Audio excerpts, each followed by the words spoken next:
बताओ बच्चों, क्या हाल चाल। स्टार्ट करें अपना पढ़ाई। और रात के बज रहे हैं 3 और मैं रिकॉर्ड कर रहा हूँ ये इलेक्ट्रिक फील्ड पे वीडियो, क्योंकि मैं भी पागल हूँ और मेरे साथ जो बच्चे पढ़ेंगे साइंस में वो भी पागल है। सो इलेक्ट्रिक फील्ड बच्चों, इलेक्ट्रिक फील्ड एक रीजन होता है जो रीजन क्रिएट किया जाता है एक चार्ज पार्टिकल के थ्रू। देखो बच्चों, जैसे अगर आपको ग्रेविटेशनल फील्ड क्लियर है ना, तो आपको इलेक्ट्रिक फील्ड में डाउट्स नहीं आएंगे। जैसे मास के चारों तरफ ग्रेविटेशनल फील्ड होता है, जिसके अंदर कोई दूसरा मास अगर रहे तो वो फोर्स फील करेगा, राइट। जैसे हम जानते हैं gravity, force of gravitation between earth and sun, सब आपने क्लास 11 फिजिक्स में पढ़ा होगा। तो ऐसा ही कुछ बच्चों इलेक्ट्रिक फील्ड। मैं आज के इस वीडियो में इसका फॉर्मूला तो बताऊंगा ही आपको, हम ढेर सारे न्यूमेरिकल्स भी करेंगे, लेकिन मेरा मेन इंटेंशन होगा इसके रिगार्डिंग कंसेप्ट को क्लियर करना। बच्चों, इलेक्ट्रिक फील्ड जो होता है ना, वो एक रीजन होता है जो चार्ज पार्टिकल अपने चारों तरफ क्रिएट करता है। जैसे मान लो मैं यहाँ पे नहीं था, जब मैं यहाँ पे नहीं था तो यहाँ पे कोई मास नहीं था, मेरे कारण कोई ग्रेविटेशनल फील्ड नहीं था। लेकिन जब मैं आपके सामने यहाँ पे खड़ा हूँ तो मेरे सराउंडिंग में एक मॉडिफिकेशन आया। मेरे चारों तरफ जो फील्ड है, मतलब ये जो रीजन है ना, इसमें कुछ मॉडिफिकेशन आया। क्या मॉडिफिकेशन आया कि जो चीज यहाँ पे मेरे सामने है मैं उसको अभी खींच रहा हूँ, क्योंकि मैं एक मास हूँ और मैं ग्रेविटेशनल फील्ड क्रिएट कर रहा हूँ। ऐसा ही कुछ होता है बच्चों चार्ज के साथ। चार्ज जहां भी रहे, चाहे वो रेस्ट में रहे या मोशन करे, चाहे रेस्ट में रहे या मोशन करे, चार्ज ना अपने चारों तरफ के स्पेस को, अपने चारों तरफ के जगह को ना मॉडिफाई करता है। वहां पे ना एक वो इफेक्ट क्रिएट करता है, वहां पे वो एक इफेक्ट क्रिएट करता है। इसी इफेक्ट को बच्चों हम इलेक्ट्रिक फील्ड कहते हैं। So electric field is the field और is the space around the charge particle in which if another charge particle is brought, then that will experience a force. That's it. Clear? So अगर मान लो मैं एक positive charge लेता हूं, that is Q। मान लो ये charge है, तो इलेक्ट्रिक फील्ड ना बच्चों इसके चारों तरफ का एक स्पेस है। ये चार्ज है, इसके चारों तरफ का ये स्पेस जो है ना, वो इलेक्ट्रिक फील्ड है। अगर इस स्पेस के अंदर कोई दूसरा चार्ज पार्टिकल मान लो आता है बच्चों, तो ये कितना फोर्स फील करेगा ये बताता है इलेक्ट्रिक फील्ड। जैसे मान लो मैं एक एग्जांपल देता हूं आपको, ठीक है। मान लो ये जो चार्ज मैं लाया, इसका मान लो वैल्यू है बच्चों 5 कूलम, ठीक है। तो ये 5 कूलम का चार्ज जो है ना, वो इसके कारण एक फोर्स फील करेगा। मान लो वो फोर्स का वैल्यू है 20 न्यूटन।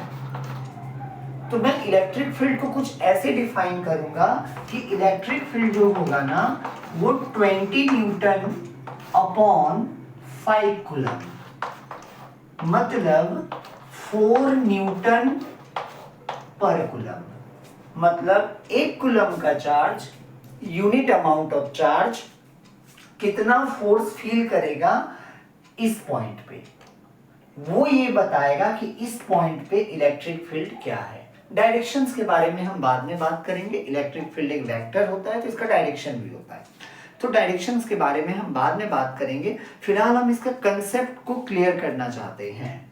आपके दिमाग में एक सवाल आ रहा होगा कि क्या सर इस चार्ज के कारण क्या इलेक्ट्रिक फील्ड नहीं होगा? जरूर होगा, लेकिन हम इस चार्ज के अकॉर्डिंग पढ़ रहे हैं तो हम इसके फील्ड को देखेंगे। असल में बच्चों, अगर इसके पीछे का अगर आप रीजन समझना चाहोगे ना कि ये चार्ज क्यों फोर्स फील करेगा, तो इसका रीजन ये है। आपने कभी मैग्नेट से आपने बहुत खेला होगा बचपन में, तो देखा होगा आपने, जब हम नॉर्थ पोल को सामने लाते हैं ना, तो वो रिपेल करता है, और जब हम साउथ पोल और नॉर्थ पोल को एक साथ लाते हैं ना, तो वो अट्रैक्ट करता है। पता है ऐसा क्यों होता है? देखो, मान लो ये साउथ पोल है, तो इसका तो अपना मैग्नेटिक फील्ड होगा ही, है ना। मतलब साउथ पोल मतलब वो कंप्लीट एक मैग्नेट है, आइसोलेटेड पोल तो पॉसिबल नहीं है ना। साउथ है तो नॉर्थ भी होगा उसका। मान लो ना मेरे पास 2 हॉर्स शू मैग्नेट है। हॉर्सू मैग्नेट के बाद हॉर्सू मैग्नेट के बारे में आप मैग्नेटिज्म में पढ़ोगे, ठीक है। It just like this, suppose I have and ये साउथ पोल है बेटा और ये नॉर्थ पोल है, ठीक है। तो तुम जब साउथ पोल को जब मतलब करीब लाओगे ना, तो उनके बीच में ना रिपल्सन होगा, साउथ के बीच में। क्यों होता है बोलो रिपल्सन? क्योंकि साउथ पोल, ये जो मैग्नेट है इसका अपना फील्ड है, मैंने जिस मैग्नेट को लाया उसका अपना फील्ड है, और जब दो फील्ड आपस में इंटरेक्ट करते हैं ना, तो वहां पे फोर्स क्रिएट होता है, याद रखना ये। तो अगर सवाल दिमाग में अगर तुम्हारे ये आता है बेटा कि ये चार्ज जो है Q, ये क्यों फोर्स फील करेगा? बिकॉज इसका खुद का भी तो इलेक्ट्रिक फील्ड होगा। मैंने ऐसा तो नहीं कहा स्टार्टिंग में कि इलेक्ट्रिक फील्ड होने के लिए चार्ज का इतना मैग्नीट्यूड होना चाहिए, नहीं। इलेक्ट्रॉन का भी अपना इलेक्ट्रिक फील्ड होता है, जबकि इलेक्ट्रॉन पे चार्ज कितना होता है 1.602 इंटू 10⁻⁻19 कूलम। सोचो, उसका भी इलेक्ट्रिक फील्ड होता है। तो ये चार्ज का भी अपना इलेक्ट्रिक फील्ड होगा, हालांकि एक इलेक्ट्रिक फील्ड दूसरे इलेक्ट्रिक फील्ड में है अभी, तो दोनों के बीच में इंटरेक्शंस होंगे, सो दैट्स व्हाई ये फोर्स एक्सपीरियंस करेगा। तो हम इलेक्ट्रिक फील्ड को कुछ ऐसे डिफाइन करेंगे, ठीक है। 5 कूलम का चार्ज अगर 20 न्यूटन का फोर्स एक्सपीरियंस करता है, तो 1 कूलम का चार्ज कितना फोर्स एक्सपीरियंस करेगा? दैट इज 20/5 एंड 4 न्यूटन पर कूलम। समझ में आया इलेक्ट्रिक फील्ड? मतलब एक यूनिट चार्ज कितना फोर्स फील करता है एक किसी पॉइंट पे, वो ये बताएगा कि उस पर्टिकुलर पॉइंट पे इलेक्ट्रिक फील्ड का वैल्यू कितना है। सो अगेन, तो अब हम बात करते हैं बच्चों डायरेक्शंस के बारे में। इलेक्ट्रिक फील्ड का जो डायरेक्शन होगा ना, वो फोर्स के डायरेक्शन के सिमिलर होगा। तो अगर मैं देखूं यहाँ पे, तो मैंने क्या लिखा, E = F/Q, राइट। इसका ये जो फॉर्मूला है E = F/Q। तो ये जो चार्ज है ना, वो जिस डायरेक्शन में फोर्स फील करेगा, उसी डायरेक्शन में हम इलेक्ट्रिक फील्ड को कैलकुलेट करते हैं, मतलब फाइंड करते हैं। हम ऐसा समझते हैं कि जिस डायरेक्शन में फोर्स है, उसी डायरेक्शन में इलेक्ट्रिक फील्ड है।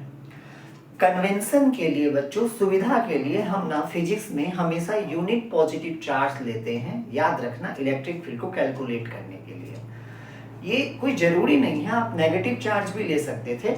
अगर मैं पॉजिटिव चार्ज ले रहा हूं, तो ऑब्वियसली ये पॉजिटिव है, ये पॉजिटिव है, ये रिपेल होगा, मतलब इलेक्ट्रिक फील्ड का डायरेक्शन वही होगा जो इस पे लगा हुआ फोर्स का डायरेक्शन होगा। इलेक्ट्रिक फील्ड का डायरेक्शन वही होगा जो इस चार्ज पे लगा हुआ फोर्स का डायरेक्शन होगा, that is repulsion.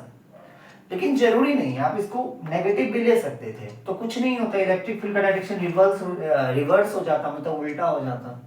But convention के लिए फिजिक्स में हम यूनिट पॉजिटिव चार्ज लेते हैं, मतलब एक यूनिट पॉजिटिव चार्ज, यूनिट मतलब 1, पॉजिटिव मतलब पॉजिटिव वैल्यू। तो एक यूनिट पॉजिटिव चार्ज कितना फोर्स फील करता है? एक यूनिट, देख रहे हो, 4 न्यूटन पर कूलम, 4 न्यूटन पर कूलम, मतलब 1 कूलम का चार्ज कितना फोर्स फील कर रहा है? That is 4 Newton. तो मैं बोलूंगा कि इस पॉइंट पे इलेक्ट्रिक फील्ड का वैल्यू 4 न्यूटन है 1 कूलम के लिए, दैट इज 4 न्यूटन पर कूलम। और इसका डायरेक्शन वही होगा जो इस चार्ज पे फोर्स का डायरेक्शन होगा, मतलब इसके कारण। वो फोर्स का वैल्यू कैसे कैलकुलेट करेंगे? हम कूलम्स लॉ को यूज कर लेंगे, Coulomb's law of electrostatic force of attraction और रिपल्सन आपको पता होगा। कूलम्स लॉ के द्वारा फोर्स का जो वैल्यू होता है बच्चों, वो होता है Coulomb's constant into Q1 Q2/r², right.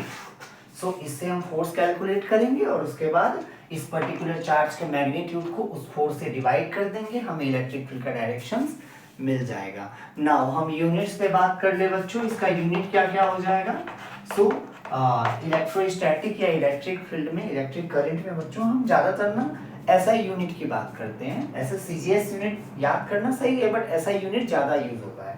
तो अगर हम SI यूनिट की बात करें, तो ये हो जाएगा फोर्स का न्यूटन और चार्ज का कूलम, दैट इज न्यूटन पर कूलम। ये हो गया SI सिस्टम में। और CGS में क्या हो जाएगा? डाइन पर स्टैक कूलम।